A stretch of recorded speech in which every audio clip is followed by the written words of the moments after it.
This is the Stars and Stripes in 7, your online source for editorially independent news and information for the U.S. military community. I'm Lamont Easter. A surge in COVID-19 at Marine Corps Air Station Iwakuni in Japan added another 73 people confirmed positive for COVID-19 over the 4-day New Year's holiday, according to base news releases Friday and Monday. The base has reported 143 cases of the coronavirus respiratory disease since December 27th. Meanwhile, at Misawa Air Base, the base commander heightened the health protection status and imposed protective measures amid a COVID-19 surge. Commanders at U.S. bases have said this new round of COVID-19 within the U.S. military population in Japan arose mostly with returning travelers and new arrivals to Japan. Most of the people turning up positive are experiencing very mild symptoms or none at all. Japan overall reported 477 new cases Sunday, according to the Johns Hopkins Coronavirus Resource Center.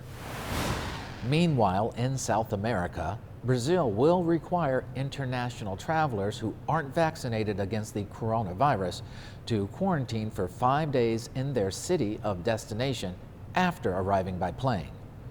Travelers coming to Brazil still need to submit a negative PCR test result before boarding in their country of origin and submit a declaration to the country's health regulator.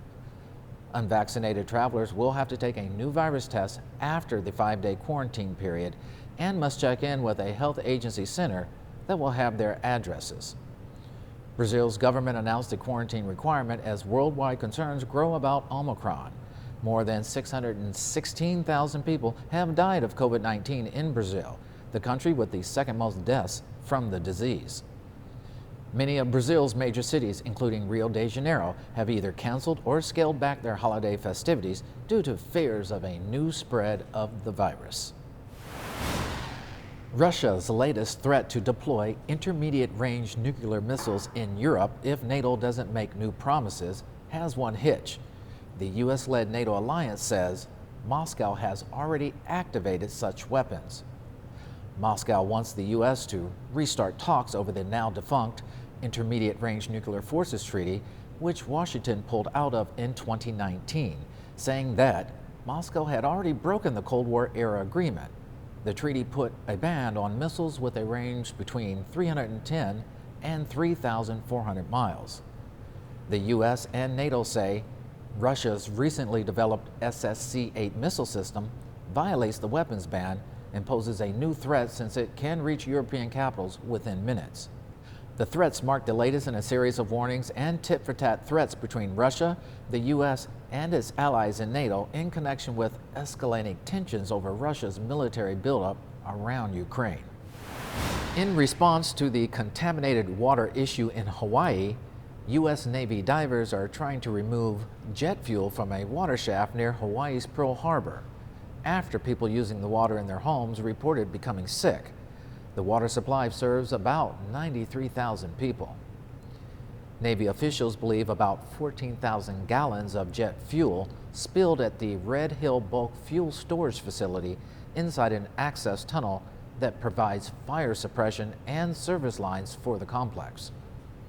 People using the Navy's water in and near the Pearl Harbor military installation reported becoming ill, and the Navy has moved more than 3,000 families off base into Oahu hotels.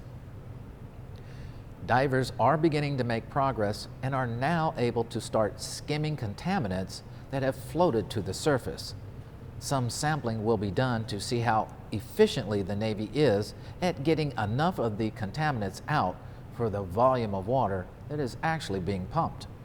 The affected Navy shafts have been shut down. President Joe Biden recently signed into law the $768 billion defense policy bill that includes a pay raise for troops, reforms of the military justice system, and billions to spend on research and development deemed critical for the U.S. military. The 2022 National Defense Authorization Act, which sets policy and priorities for the Defense Department, passed through Congress earlier this month with bipartisan support.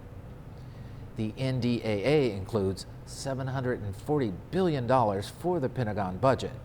Of that, an unprecedented $117.8 billion goes toward Pentagon research, development, testing, and evaluation in new technologies, which officials have deemed critical in a high-end fight against power competitors such as China and Russia.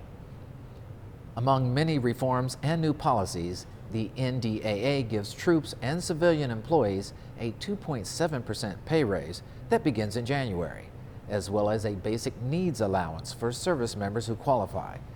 Service members also gain parental leave benefits and a 2-week bereavement leave benefit that is also available to civilian employees. Additionally, the NDAA reforms the military justice system, in particular the way it handles sexual assault and harassment cases. Next, Congress will need to pass an appropriations bill, which will pave the way for the spending authorized in the NDAA. Finally, Italy's culture minister on Thursday welcomed the return of 201 prized antiquities valued at over $11 million that had been located in prestigious U.S. museums and galleries after being illegally trafficked in recent decades. They were among thousands of antiquities seized from traffickers or returned to Italy this year in major operations that also targeted trafficking rings in Belgium, the Netherlands, Switzerland, and Germany. Most of the stolen cash was traced to the activities of Edoardo Amagia, an Italian native who was living in New York. Charges against him in Italy in 2006 were thrown out due to the statute of limitations, but a judge in Rome in 2013 ordered the seizure of all of his antiquities in both New York and Naples. He remains at large in Italy, according to the Manhattan District Attorney's Office. The artworks will be returned to the places where they were stolen for display in museums there. And that's all for this edition of Stars and Stripes in 7. I'm Lamont Easter, helping you stay connected.